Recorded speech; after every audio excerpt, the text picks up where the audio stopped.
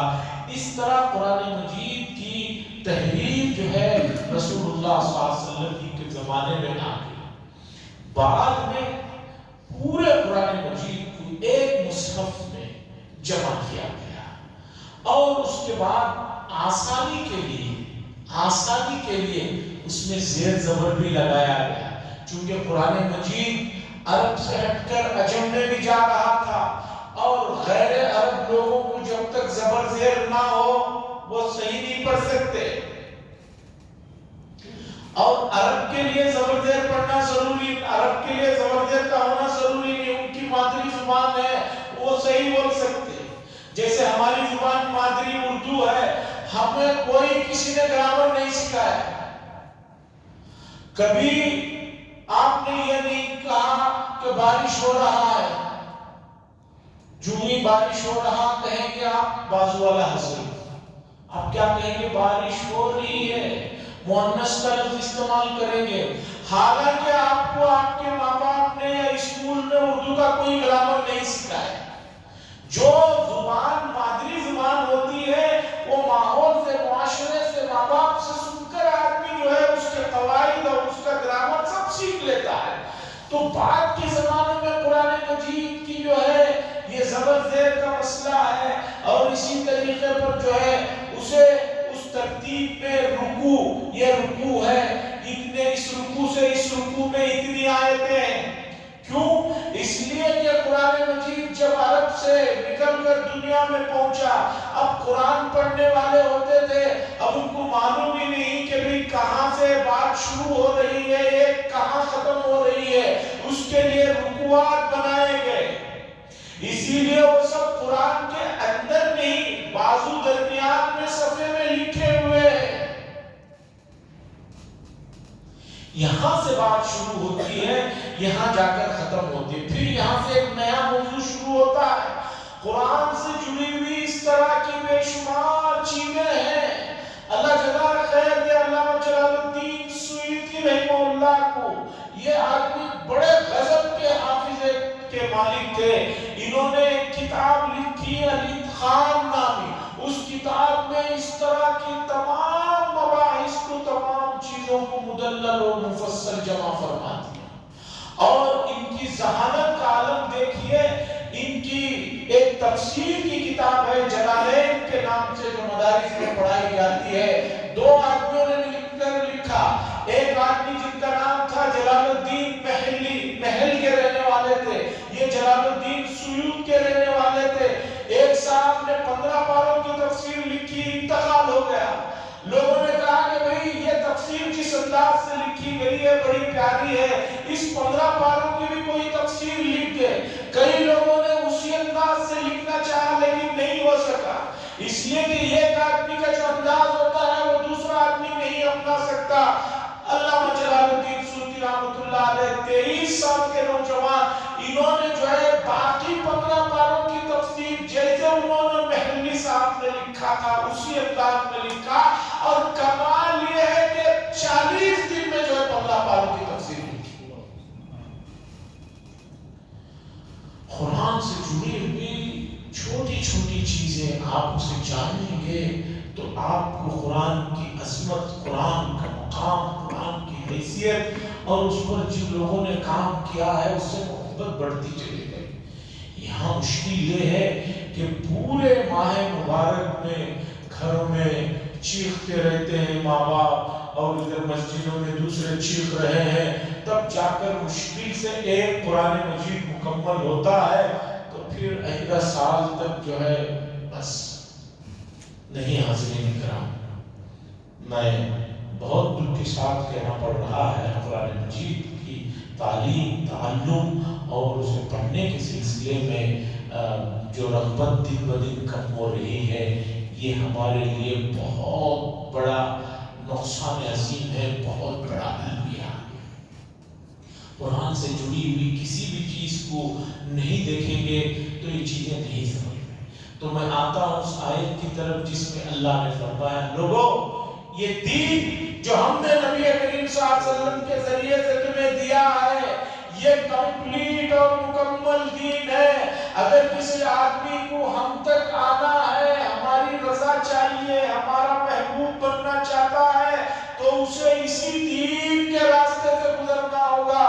یہ جو وحدت ادیان کا ایک نیا مسئلہ چلا ہے، سب لوگ ایک نئی چیز کو اٹھائے، پوری دنیا میں وہ کہہ رہے ہیں تمام مذاہب صحیح ہے، تمام مذاہب اللہ تک پہنچانے والے ہیں، اس لیے کسی ایک مذہب کی بات ہی نہ کرو. اگر تمام مذاہب اللہ تک پہنچانے ہی والے ہیں تو پھر رسول اللہ صلی اللہ علیہ وسلم کو دنیا میں بھیجنے کا مقصد ہی کیا رہ جاتا ہے؟ انبیاء کو بھیجنے کا مقصد ہی کیا رہ جاتا ہے؟ اس لیے کہ ہر آدمی کسی نہ کسی مذہب کو مانتا. ہر مذہب اگر اللہ تک ہی پہنچا رہا ہے، اس میں کوئی پریشانی نہیں ہے، تو پھر انبیاء کا سلسلہ اور قوم نہ ماننے پر ان پر جو عذابات آئے، چاہے نوح علیہ السلام کی قوم جو غرق ہوئی ہے، یا قوم عاد اور ثمود اور شعیب علیہ السلام کے واقعات جو قرآن میں بھرے پڑے ہوئے ہیں، وہ لوگ بھی کوئی نہ کوئی مذہب کو مانتے تھے، وہ بھی الہ کہتے تھے، وہ بھی کہتے تھے کہ اصل پروردگار اوپر ہے، اسی تک ہم پہنچ رہے ہیں. عزیزان گرامی، بہکانے والے، آپ کو لین سے ہٹانے والے بہت انداز میں، نئے نئے انداز میں چیزیں پیش کریں گے، لیکن اگر آپ نے قرآن و حدیث سے رشتہ قائم رکھا اور مفسرین جو حضرات صحابہ تابعین کے دور کے ہیں، ان کی باتوں کو آپ ذہن میں رکھیں گے تو آپ کبھی بھی نہیں بہک سکتے، کبھی بھی جو ہے نہیں بگڑ سکتے. اللہ سے دعا فرمائے اللہ قرآن مجید کی عظمت کو، محبت کو ہمارے دلوں میں اور زیادہ پیدا فرمائے، اور اس میں جو اس طرح کے خزانے ہیں، اس طرح کے جو خزانے ہیں جو اللہ تک پہنچانے کے لیے اللہ نے بتائے ہیں، ان کو اپنانے کی توفیق نصیب فرمائے. وآخر دعوانا الحمدللہ رب العالمین، الحمدللہ رب العالمین. اللهم صل على سيدنا شفيعنا نبينا حبيبنا مولانا محمد وآله وسلم. اللهم انجِ المستضعفين من المؤمنين في فلسطين وفي كل مكان. اللهم انصر المجاهدين في فلسطين وفي كل مكان. اللهم انصر المظلومين في فلسطين وفي كل مكان. اللهم اشدد وطأتك على اليهود، اللهم اجعلها عليهم سنين كسنين يوسف. صلى الله تعالى وسلم على خير خلق محمد وعلى آله وصحبه أجمعين، والحمد لله.